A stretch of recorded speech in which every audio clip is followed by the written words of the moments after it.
নম্বর, vote vote vote দিন, যাকে মন চায় তাকে টিপ দিন। ভোট ভোট ভোট দিন, যাকে মন চায় তাকে টিপ দিন। এবার টিপ দেওয়ার কথাটা কিন্তু কেউ খারাপ সেন্সে নেবে না, কারণ এটা হচ্ছে টিপ ভোট, বোতাম টেপা ভোট, সেই কারণে বললাম টিপ ভোট, নতবা বলতাম ছাপ দিন। ঠিক আছে, তো এটা ছাপা ভোট না, এটা হচ্ছে টেপা ভোট, সেই কারণেই আমি বললাম যে ভোট ভোট ভোট দিন, যাকে মন চায় তাকে টিপ দিন। এই গেল একটা টপিক। 2 নম্বর, একদিন ঝড় থেমে যাবে, পৃথিবী আবার শান্ত হবে। এটা গেল 2 নম্বর। এবার আসি 3 নম্বর। 3 নম্বরটা হচ্ছে বুঝবে না কেউ, বুঝবে না কি যে মনের ব্যথা। বাবারে বাবা, একটা টপিক নিয়ে ভিডিও করতে পারি না, আজকে 3টে টপিক। হ্যাঁ, 3টে টপিক নিয়ে ভিডিও করতে চলে এসেছি। তো হ্যালো বন্ধুরা, কেমন আছো সবাই? আশা করছি তোমরা সবাই ভালো আছো। আর আমার শারীরিক কন্ডিশন একটু উইক আছে, বাট মনের দিক থেকে ঠিকই আছি। বিশাল বড় একটা যে নিউজ দেব, সেটা গুড না ব্যাড সেটা আগামীকাল সকালবেলার ভিডিওতে দেব। এখন যেটা নিয়ে বলতে এসেছি সেটা হচ্ছে, তোমরা বললে কোনো অসুবিধা নেই, তোমরা দেখালে কোনো অসুবিধা নেই, আমি বললেই দোষ, আমি দেখিয়ে দিলেই দোষ, সত্যিটা দেখিয়ে দিলেই দোষ, তাই না? তখন কি হুমকি আসবে? কাপা কাপা হাতে এই যে ফোনটা নিয়ে কাঁপতে কাঁপতে কি বলবে? এইবার আমি আইনের ব্যবস্থা নেব, এইবার আমি প্রশাসনের দ্বারস্থ হব, এইবার স্টেপ নেব, ছেলেকে সুস্থ করে নিয়ে আসি, এইবার স্টেপ নেব।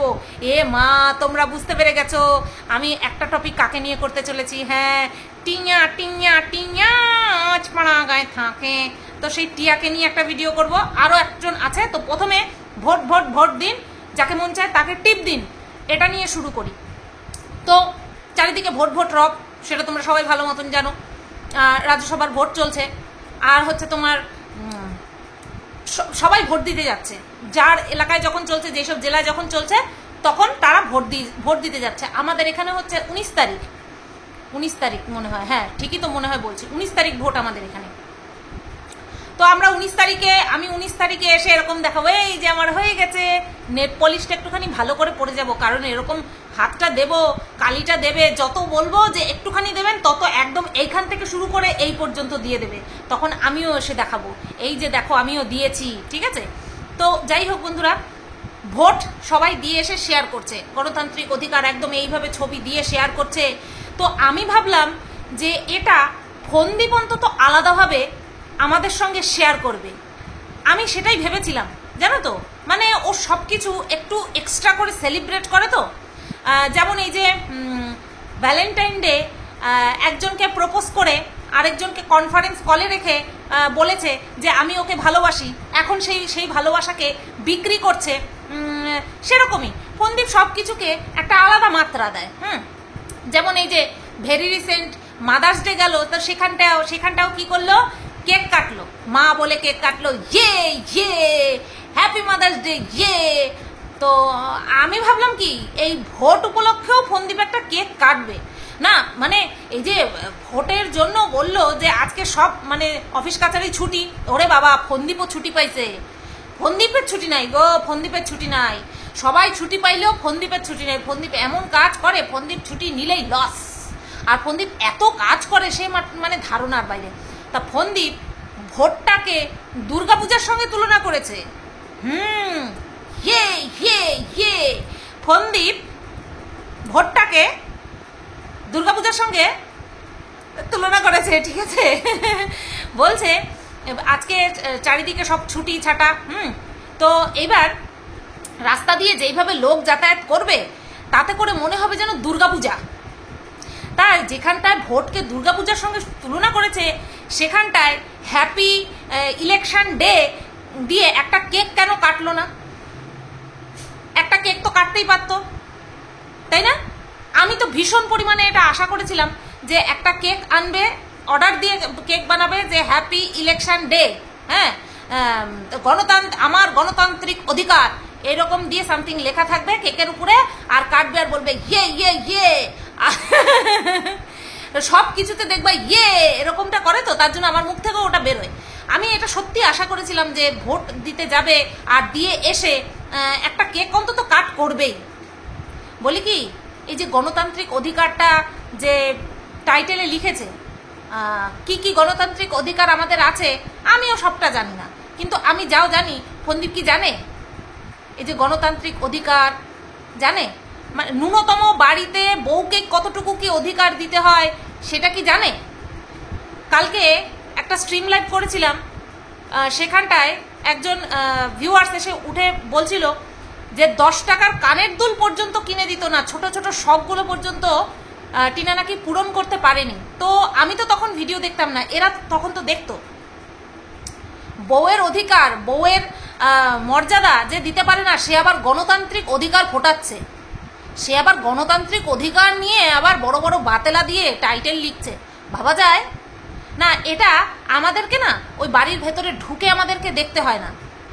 কেউ একজন লিখেছে, এছাড়া আমিও শুনেছি যে টিনাকে নাকি গান শেখার জন্য বাড়িতে নাকি মাস্টার রেখে দেওয়া হয়েছিল। বাহ, খুব ভালো, ভীষণ ভালো। হ্যাঁ, আর এদিকে এটাও শুনেছি যে, এটা অবশ্য একদম মানে কি বলবো, ভেতর থেকে শুনেছি যে হচ্ছে তোমার বেসিনে মানে ব্রাশ করার সময় মাজন লেগে গেছিল বলে বাপ তুলে কথা বলেছিল যে বাপের জন্মেও বেসিন দেখেছিস কখনো? তো দুরকমই হয়েছে, আমরা একরকম দেখি, আর যারা কিনা মানে আমরা দুরকম দেখার চেষ্টা করি, আর যারা ওদের সাপোর্টার তারা একরোখা, একটা শুধু ভালো জিনিসই দেখবে। বহু মানুষ শুধু বলে যে ওই বাড়িতে গেলে কি শিখবে, ওই বাড়িতে গেলে কি শিখবে, লুডো খেলা, পরিবেশটা ভালো না, এরকম কথা বলে। কালকে দেখলাম একজন ভিউয়ার্স বলেছে যে এই বাড়িতে কি শিখছে, এই বাড়িতে শুধু শিখছে হচ্ছে তোমার মোবাইল দেখা, অল টাইম মোবাইল দেখা, সব সময় হাতে একটা মোবাইল রয়েছে, ট্যাব রয়েছে। তো বিচার করতে গেলে এইভাবে তুলনামূলক আলোচনা করতে হয়, তুলনামূলক আলোচনা করে তারপরে একটা কনক্লুশনে যাওয়ার কথা চিন্তা করতে হয়।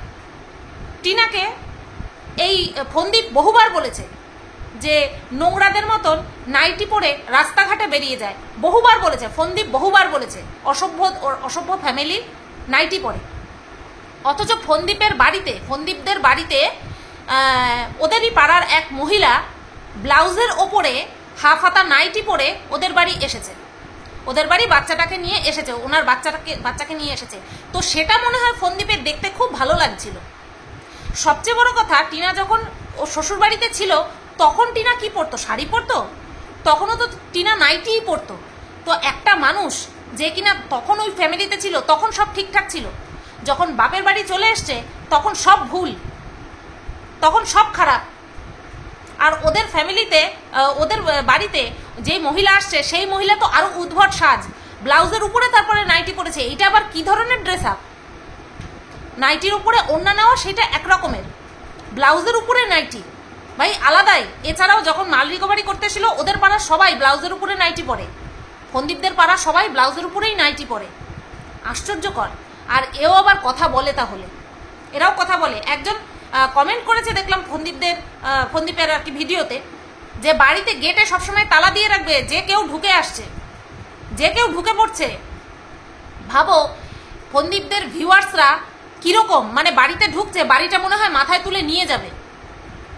ফন্দীপের মাও যে অন্যের বাড়িতে যায়, হ্যাঁ, গিয়ে গল্প করে, সেটা দেখে না, সেটা এই ধরনের ভিউয়ার্সরা দেখে না। আমি তো বলেছি না, ওরা প্রচন্ড পরিমাণে হিংস্র, ফন্দীপের ভিউয়ার্সরা ভীষণ হিংস্র। যাই হোক, আমি খুব আশা করেছিলাম ফন্দীপ একটা কেক কাটবে, গিয়ে করবে, হ্যাঁ, হ্যাপি ভোট ডে, হ্যাপি গণতান্ত্রিক অধিকার দিবস, হ্যাপি ভোট দিবস, এই সমস্ত বলবে আমি ভেবেছিলাম। তো যাই হোক, সেটা আর হলো না, কি আর করা যায়। এবার নেক্সট আসি, একদিন ঝড়ে থেমে যাবে, পৃথিবী আবার শান্ত হবে। তো এই গানটা কাকে ডেডিকেট করেছি, কাকে উদ্দেশ্য করে করেছি, সেটা হচ্ছে টিয়া গতকালকে নাকি 1 মিনিট 10 ঘন্টা আগে, আজকে একটা কমিউনিটি পোস্ট দিয়েছে, মনের মধ্যে কি বিশাল ঝড় বইছে, না বলতে পারছি, না বোঝাতে পারছি, না কেউ বোঝার চেষ্টা করছে। সবসময় চেষ্টা করি সবাইকে খুশি রাখার, কাউকে হিংসা না করে এগিয়ে যাওয়ার, কিন্তু যখন জানতে পারি নিজের কাছের মানুষগুলোই সামান্য কিছু নিয়ে হিংসে করে, তখন বাইরের লোকের হিংসাটাকে কিছুই মনে হয় না। আচ্ছা, বাইরের লোকের হিংসা, বাইরের লোক কে কে তোমাকে হিংসা করে? তোমার মতন এরকম ঠক জচ্চরকে কে হিংসে করবে? এরকম মানে কে ভাববে যে ও এরকম জোচ্চুরি করলো, আমিও যদি এরকম একটু জোচ্চুরি করতে পারতাম, এইরকম কি কেউ ভাবতে পারে? এরকম তো কেউ ভাবতে পারে না। হ্যাঁ, আচ্ছা নিজের লোক কে হিংসে করবে? ভেরি রিসেন্ট কি নিয়ে হচ্ছে? ব্লগিং তো টিয়া বহুত আগে থেকেই করছে, বহু বছর ধরে করছে, এই 2 বছর 2.5 বছর ধরে ব্লগিং করছে। তাহলে রিসেন্ট এমন কি করছে যা নিয়ে মানুষে হিংসে করছে বলে, তাও নিজের লোক, সেটা টিয়া দাবি করছে সেটা হচ্ছে ওর শাড়ির বিজনেস, শাড়ি অর্থাৎ কাপড়ের বিজনেস যেটা করছে সেটা নিয়ে ওর নিজের লোক হিংসা করছে। এবার নিজের লোক বলতে কে? ওর স্বামী না, ওর স্বামী তো এর উদ্যোক্তা, যেটা কিনা টিয়া সবসময় বলে, স্বামীকে সামনে রেখে সবসময় ডিসকাউন্ট ডিসকাউন্ট ডিসকাউন্ট করতে থাকে। তো রইল পরে কে? শ্বশুর না, সেও করবে না, শাশুড়ি মেবি করতেও পারে, আর কে রইল পরে? যাকে দেখিয়ে জায়ের মুখটা দেখিয়ে 40,000-এর উপরে ভিউজ টানলো। এখন কি এই আঙুলটা জায়ের দিকেই যাচ্ছে? জায়ের মানে এদের তো বেশি দিন মিল থাকে না, 1 সপ্তাহের মধ্যে যদি 2 দিন মিল থাকে তাহলে 3 দিন ঝগড়া, বুঝতে পারলে তো? আর 3 দিন ঝগড়া, 3 আর 2 5, আর বাকি থাকলো 2 দিন। সেই 2 দিন ওই মনোমালিন্য, ঝগড়া করবো কি করবো না, কমিউনিটি পোস্ট দেবো কি দেবো না, এই ধরনের দোটানায় ভুগতে থাকে। তো আমার মনে হচ্ছে এই কমিউনিটি পোস্টটা টিয়া তার জায়ের উদ্দেশ্যে দিয়েছে, ঠিক আছে? টিয়া সামান্য কিছু কথা মানুষে কেউ বললে পরে ও সহ্য করতে পারে না, ও নিতে পারে না, সাথে সাথে কমিউনিটি পোস্ট অথবা ভিডিও। এর আগেও বহুবার নিজের ফ্যামিলিকে ইঙ্গিত করে এরকমভাবে কমিউনিটি পোস্ট দিয়ে নিজের ফ্যামিলিগত কেচ্ছা ইউটিউবে কিন্তু ছড়িয়েছে। সেটা নিয়ে বলতে যাও, আমি কখনো কাউকে নিয়ে কিছু বলি না, আমাকেই সবাই হিংসা করে। এটা হচ্ছে ওর নেচার, এটাই হচ্ছে ওর নেচার। প্রচণ্ড পরিমাণে কি বলবো, হট টেম্পার। ও যা খুশি বলবে কিন্তু ওকে কেউ কিছু বলতে পারবে না, ও যা খুশি করবে কিন্তু সেটা নিয়ে ওকে কেউ কিছু বলতে পারবে না, বুঝতে পেরেছো? আচ্ছা নেক্সট কি বলেছে? সারাদিনে নিজের কথা ভাবার বিন্দু মাত্র সময় পাই না। কি কইরা পাবা?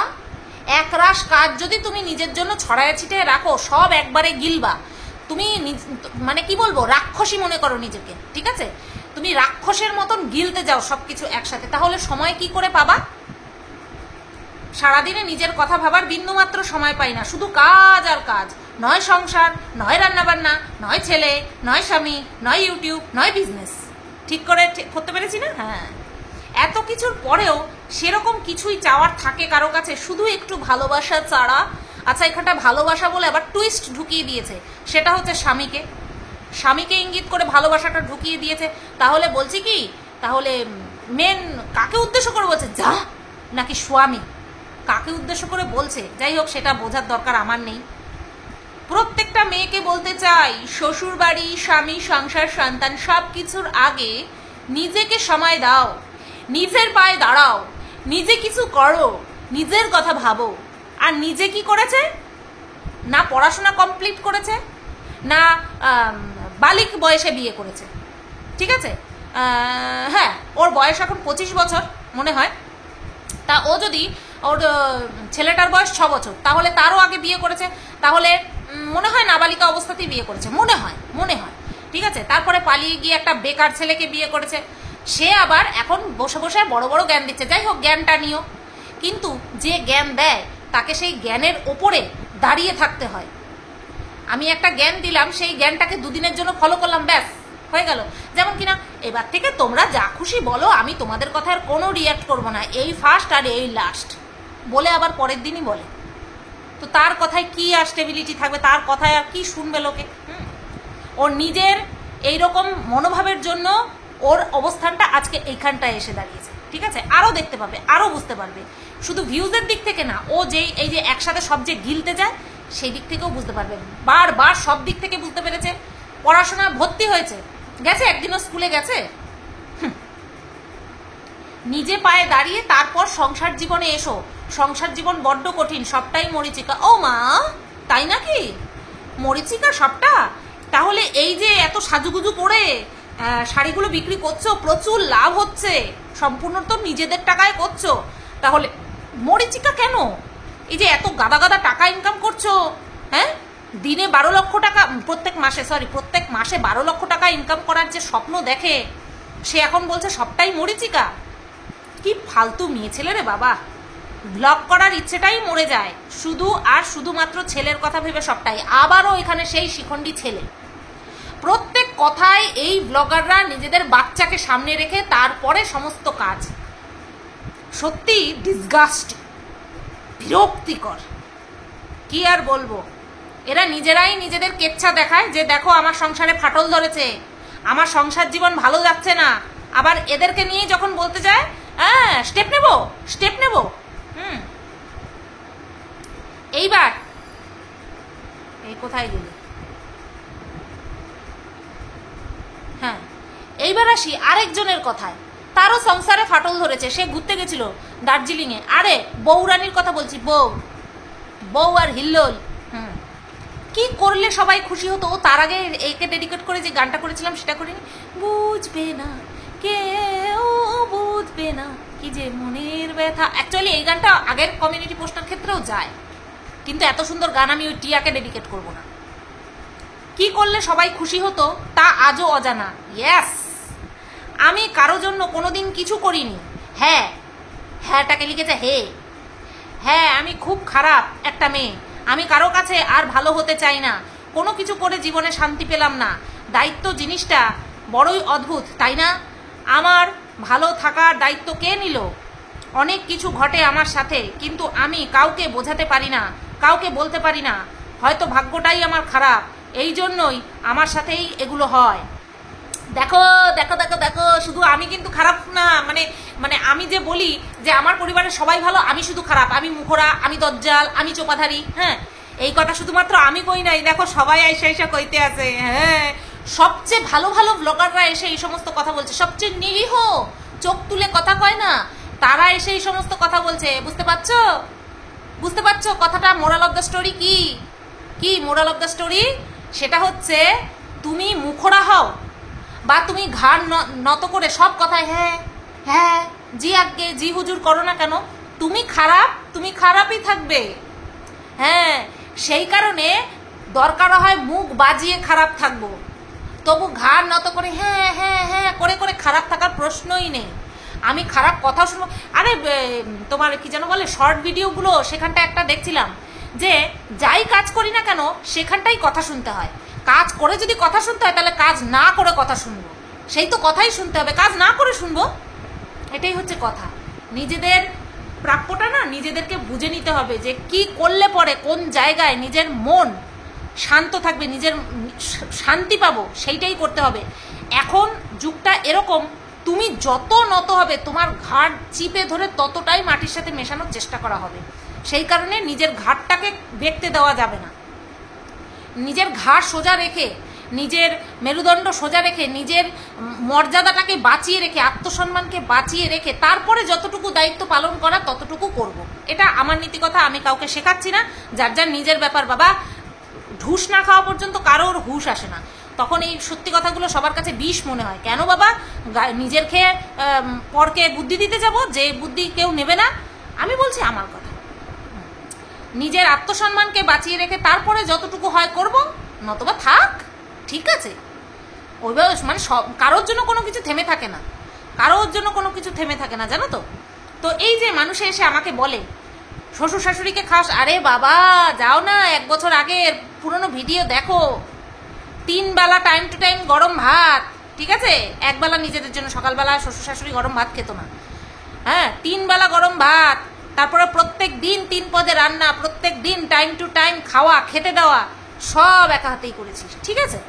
যতদিনের জন্যই করেছি একা হাতে সবটুকু করেছি, সুযোগ দিন।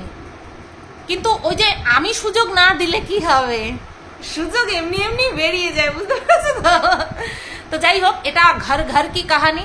তো এই ঘর কি কাহানি এরকমভাবে কমিউনিটি পোস্ট না দিয়েও এড়ানো যায়, কিন্তু এইভাবে কমিউনিটি পোস্ট একটুখানি দিলে পরে পরবর্তী ভিডিওটার উপরে একটুখানি ভিউজটা মানুষের অ্যাট্রাকশনটা বেশি থাকে, আর তাতে করে কি হয়, ভিউজটা একটু বেশি হয়ে গেল, আর মনের কষ্টটাও একটুখানি মিটলো বলে আমরা মনে করি, বাট না, মনের কষ্ট মেটে না। আমি এটা বলেছিলাম না যে আমি কিছুদিন সেপারেশনে থাকবো, আর মানুষে ভেবেছিল এই রে স্বামীর সঙ্গে বিশাল অশান্তি হয়েছে। না, আমি তো তা বলিনি, অশান্তি করার কিছু নেই। এখন এই পর্যায়ে এসে হ্যাঁ অশান্তি হয় না তা না, কিন্তু সেই অশান্তির কারণে আলাদা থাকবো সেইটা এখনো হয়নি, আর 10 বছরে যখন হয়নি আর মনে হচ্ছে না আর হবে। ঠিক আছে, তো এরা নিজেদের কেচ্ছা কাহিনী নিজেরা এইভাবে কমিউনিটি পোস্টের মাধ্যমে আমাদের সামনে তুলে ধরবে, আর কিছু বললে পরেই ব্যাস বলবে আইনের ব্যবস্থা করব, স্টেপ নেব, এই করব সেই করব, মনে হয় কি পুজো করি। তো চলো বন্ধুরা, আজকের ভিডিওটা এই পর্যন্তই রাখলাম। সবাই তোমরা ভালো থেকো, সুস্থ থেকো, আর 22 তারিখের ঘটনাটা নিয়ে খুব তাড়াতাড়ি আসছে। ঠিক আছে, চলো টাটা, গুড নাইট।